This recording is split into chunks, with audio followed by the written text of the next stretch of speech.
Baik, sekarang kita masuk ke COKey bagian proses costing. Ini berhubungan sama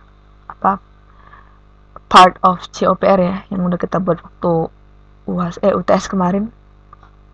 Nah, di sini ada dua macam, ada yang namanya COKey yang string egg sama COKey yang disebabkan oleh kesalahan internal. Itu. String egg ini adalah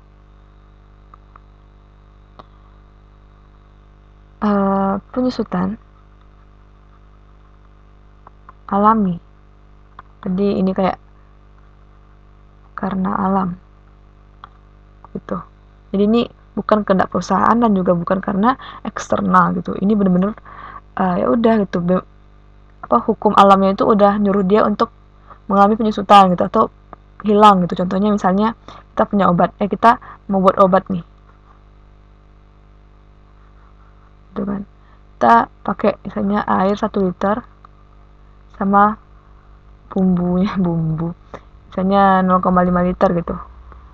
Nah, hal ini akan menghasilkan misalnya 500 ml gitu misalnya. Jadi kan tambah sedikit gitu, tapi dia sedikit ya karena penyusutan alaminya gitu. Jadi ini ya udah gitu. Dia termasuk string egg tuh.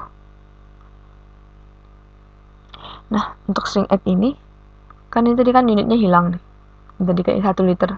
Jadi kan totalnya itu 1,5 liter. Cuma jadi 0,5 liter gitu. Hilang.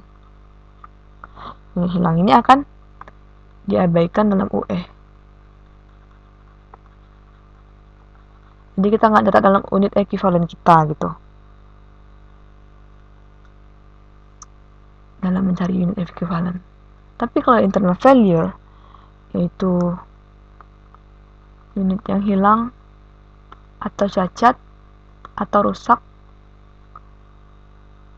karena perusahaan kita gitu kan, karena internal failure, maka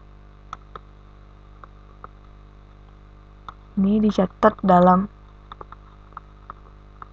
atau dimasukkan dalam unit ekuivalen kita gitu.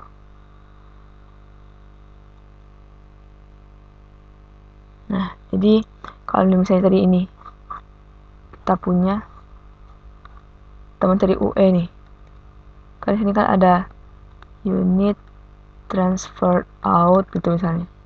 Ada WIP akhir. Nah, kalau untuk salvage, kalau string egg itu tidak boleh ditulis dalam UE kita. Tapi kalau misalnya dia itu adalah kesalahan internal failure atau namanya misalnya kayak spoiler gitu kan, maka ini dicatat dalam UE gitu. Kalau string egg itu nggak usah dicatat. Oke teman-teman, terima kasih telah menonton.